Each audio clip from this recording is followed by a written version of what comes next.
इस मूवी की शुरुआत सन 1995 में ओहायो अमेरिका से होती है, जहां पर एक छोटी लड़की येलेना अपनी बड़ी बहन नताशा के साथ खेल रही होती है और इसी दौरान येलेना नीचे गिर जाती है और रोने लगती है। तभी उनकी मॉम मलिना वहां पर आ जाती है और उसे चुप कराती है। वो उससे कहती है कि जितना तुम्हें दर्द होगा तुम उतना ही स्ट्रॉन्ग बनोगी। यहाँ पर हमें पता चलता है कि नताशा और येलेना के पेरेंट्स उनके रियल पेरेंट्स नहीं है। उसी रात जब ये लोग डिनर कर रहे होते हैं तो येलेना का फादर एलेक्सी काफी परेशान रहता है। वो डिनर के बाद मलिना से कहता है कि वक्त आ चुका है और हमारे पास सिर्फ 1 घंटा है। इसके बाद वो वहाँ से अपना सामान पैक करके कहीं पर भागते हैं और एक एयरपोर्ट पर पहुंचते हैं, जहां थोड़ी ही देर में पुलिस आ जाती है और उन पर अटैक कर देती है। लेकिन ये लोग किसी तरह पुलिस से बचकर वहां से निकल जाते हैं, लेकिन इन सब में मलिना को गोली लग जाती है। इसके बाद ये लोग क्यूबा पहुंचते हैं और मलिना को हॉस्पिटल ले जाते हैं। यहाँ पर येलेना का फादर एलेक्सी अपने फॉर्मर मेंबर से अपना सूट मांगता है और उसे एक फ्लॉपी डिस्क देता है। उसमें क्या है वो फिलहाल हमें नहीं पता। वहीं नताशा और येलेना को सोल्जर्स अपने साथ रेड रूम ट्रेनिंग के लिए ले जाते हैं, जहाँ ट्रेनिंग के दौरान ये दोनों बिछड़ जाती है। लेकिन बिछड़ने से पहले नताशा येलेना को अपनी एक फोटो देती है जिसमें वो दोनों साथ होती है। इसके बाद हम 21 साल बाद की कहानी देखते हैं, जहां ये कहानी शुरू होती है सिविल वॉर से आगे की, जहां नताशा पुलिस से बचकर भाग रही होती है, जहां रोज उसे सरेंडर करने की कह रहा होता है, लेकिन नताशा उससे कहती है कि तुम मुझे कभी भी नहीं पकड़ सकते।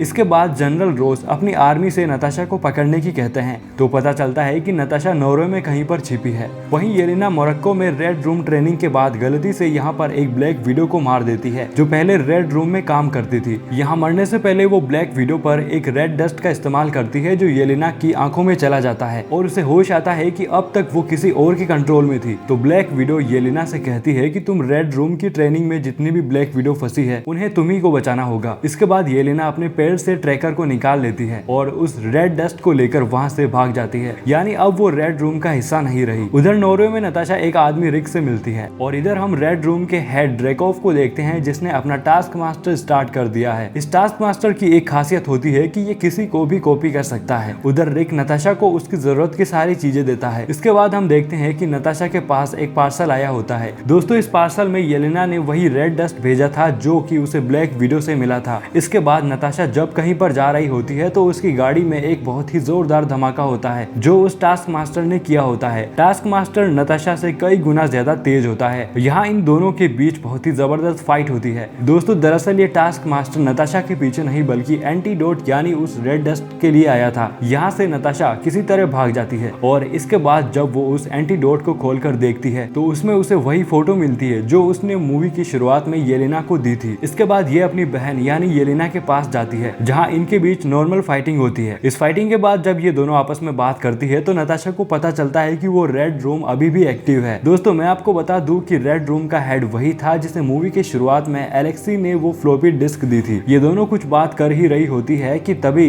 इन पर यहाँ बहुत सारी ब्लैक विडो अटैक कर देती है। यहाँ से ये दोनों किसी तरह बचकर निकलती है, लेकिन तभी वो टास्क मास्टर इनके पीछे लग जाता है जो इन पर अटैक करने लगता है, जिसमें येलेना इंजर्ड हो जाती है। लेकिन नताशा येलेना को किसी तरह बचाकर यहाँ से ले जाती है। इसके बाद ये दोनों रिक के पास पहुंचती है, जहाँ उसने इनके लिए एक हेलीकॉप्टर का बंदोबस्त किया होता है। इसके बाद मूवी में हम देखते हैं कि एलेक्सी अभी जेल में है, जो दूसरे कैदियों से पंजा लड़ा रहा होता है। तभी उसे एक मेल आती है जिसमें रेड गार्डियन का छोटा सा टॉय निकलता है। इसमें इसे एक एयरफोन मिलता है जिसकी हेल्प से नताशा उसे जेल से बाहर निकालने का प्लान बताती है। फिर एलेक्सी प्लान के अनुसार गार्ड्स पर अटैक कर देता है, जिससे वहाँ अफरा तफरी मच जाती है और तभी नताशा और येलेना उस हेलीकॉप्टर से वहाँ पर आ जाती है। यहाँ नताशा उन गार्ड से जबरदस्त फाइटिंग करते हुए एलेक्सी को जेल से बाहर निकाल देती है। इसके बाद वो उससे रेड रूम की लोकेशन के बारे में पूछती है, जिसपे एलेक्सी उन्हें बताता है कि जनरल ड्रेकोव ने उसे धोखा दिया है और उसे रेड रूम की लोकेशन के बारे में कुछ भी नहीं पता। वो कहता है कि शायद इसके बारे में जरूर मलिना को पता हो। ये सुनकर वो दोनों चौंक जाती है और एलेक्सी से पूछती है कि क्या वो अभी भी जिंदा है। यहाँ एलेक्सी उन्हें बताता है कि हाँ, वो जिंदा है और अभी भी वो रेड रूम के लिए काम कर रही है। इसके बाद ये दोनों अपनी मॉम यानी मलिना के पास पहुंचती है, जहाँ ये चारों एक साथ वापस रीयूनाइटेड होते हैं और झगड़ने लगते हैं। ये एक दूसरे को ब्लेम करते हैं। यहाँ येलेना काफी इमोशनल हो जाती है और मलिना से कहती है कि मेरी लाइफ का एक हिस्सा बहुत बड़ा झूठ था, मैंने आपको हमेशा एक अच्छी मॉम समझा था। ये कहकर वो वहाँ से उड़कर चली जाती है, जिसके बाद पीछे एलेक्सी उसे मनाने जाता है। वही उधर नताशा मलिना के साथ होती है तो उसे पता चलता है कि उसे उसके असली पेरेंट्स को मार मारकर यूज किया गया था।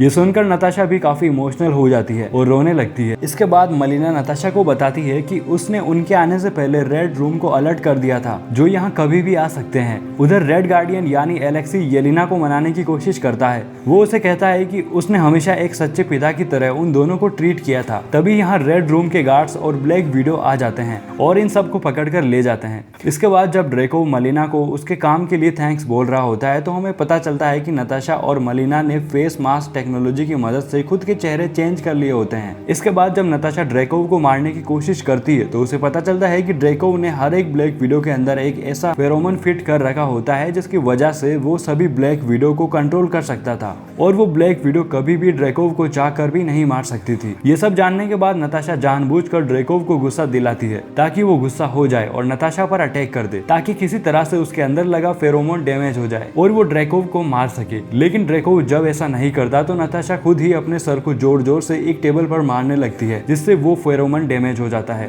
इसके बाद वो ड्रेकोव पर अटैक कर देती है और उसे बुरी तरह से मारने लगती है। वहीं दूसरी तरफ बाकी लोग भी रेड रूम के लोगों से फाइटिंग कर रहे होते हैं और जहां मलिना जिस शिप में वो इस वक्त थे उसके इंजन को डैमेज कर रही होती है ताकि वो ब्लास्ट हो जाए और शिप नीचे गिर जाए। वहीं येलेना सभी ब्लैक विडो को उस रेड डस्ट की हेल्प से नॉर्मल कर रही होती है ताकि वो ड्रेकोव के चंगुल से बच सके। लेकिन जब नताशा ड्रेकोव को मार रही होती है तब बहुत सारी ब्लैक विडो वहां पर आ जाती है और नताशा पर अटैक कर देती है। वो सभी उसे मारने ही वाली होती है कि एंड मौके पर वहां पर येलेना आ जाती है और उस रेड डस्ट के थ्रू उन सभी ब्लैक विडो को नॉर्मल कर देती है। इसके बाद नताशा यहाँ से कंट्रोल डेस्क तक पहुंचकर जितनी भी ब्लैक विडो है सबको नॉर्मल कर देती है। वहीं वो शिप भी नीचे गिर रही होती है। यहाँ से एलेक्सी और मलिना निकलकर एक एयरक्राफ्ट में बैठ जाते हैं और अपनी बेटियों का इंतजार करते हैं, लेकिन उन्हें उनका कोई भी साइन नहीं मिलता, जिसकी वजह से उन्हें उनका एयरक्राफ्ट उड़ाना पड़ता है। वहीं जब ये शिप गिर रही होती है तो ड्रेको भी अपने कुछ आदमियों के साथ हेलीकॉप्टर्स में बैठ जाता है, लेकिन येलेना उस हेलीकॉप्टर्स को उड़ा देती है,